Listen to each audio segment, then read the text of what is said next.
So my friend Natalie is helping me to clean the squash blossoms. So you just give it a little bit of space at the bottom of it. And she's going to very carefully open it up, and she's going to, since these are male squash blossoms, they have a stamen, which is that little piece that has all the pollen on it that we end up having beautiful zucchini because of. So you just want to keep the squash blossom intact, but he's very closed up. There we go. You just pull it out, and then you just rinse it off. So the recipe calls for 1 egg yolk. So I'm just going to show you a trick for getting just the egg yolk out. Now, it would have been easier if I had a less shallow egg, but it'll fall right off if you just use the egg shell to break off the white of the egg. Oh, I'm starting to break. There we go. So the filling for the ricotta the stuffed squash bottoms is 1 cup of ricotta. This is really nice fresh ricotta, which I've never had before, but it's really creamy, so I think I'm going to like it. And then I didn't have any Parmesan cheese except for this little hunk that we want to use for the batter to fry it in. So I'm going to put some Asiago in. This little tool is awesome. It's called a microplane. It's a little handheld grater, and I really recommend it because you can use it just to go right over your pasta. Super easy to clean. You just throw it in the microwave. Not the microwave, dishwasher. That would not be good. Alright, so we got that in there. We're going to put our egg yolk in. This is going to help to bind it all together inside of the squash blossoms. So we don't just have like melted cheese flying out everywhere when we cook it.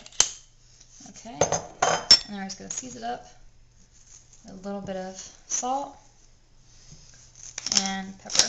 Don't go too crazy with the salt because the Asiago is pretty salty in itself. Okay, I'm going to mix that all together.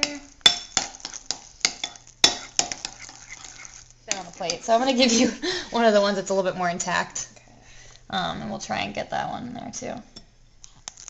Yeah, so that's about a good amount. There we go.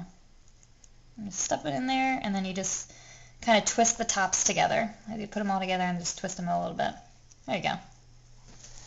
Alright, then we're going to do the rest of these. So to make the batter for the squash blossoms, we're going to use seltzer along with a cup and 1 tablespoon of flour, and season it to taste with salt and pepper, as well as much Parmesan as you can put in without seeing it in the batter. So this is kind of like a tempura batter. That's like what you see when you get like those Chinese vegetables that have been fried. The seltzer is what keeps it real light. Good. Alright, so we're gonna see how this goes. This is an experiment.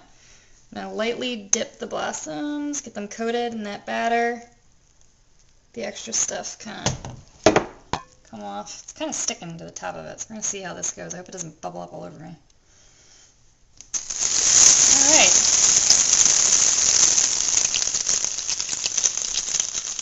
These are going to go cook 1 to 2 minutes.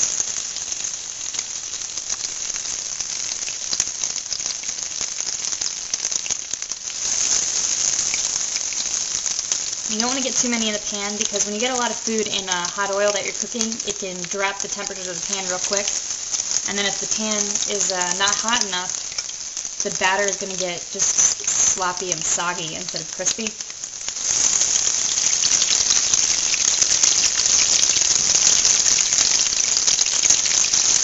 Let those cook for a minute on either side, and then we're going to put them out on some paper towel. Alright, so we have our pretty much like tempura fried squash blossoms. They look pretty good on the inside. I think they're cooked. Oh my god. We used to make fried zucchini when I was little.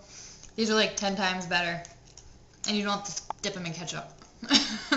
I prefer spicy spaghetti sauce. I mean the sauce. Oh my gosh, listen to me. Oh wow. That is some sauce. Mmm. I'll give you a They'd be second. incredible without it, but with the sauce, especially because you put the red pepper flakes in it, really great touch to it.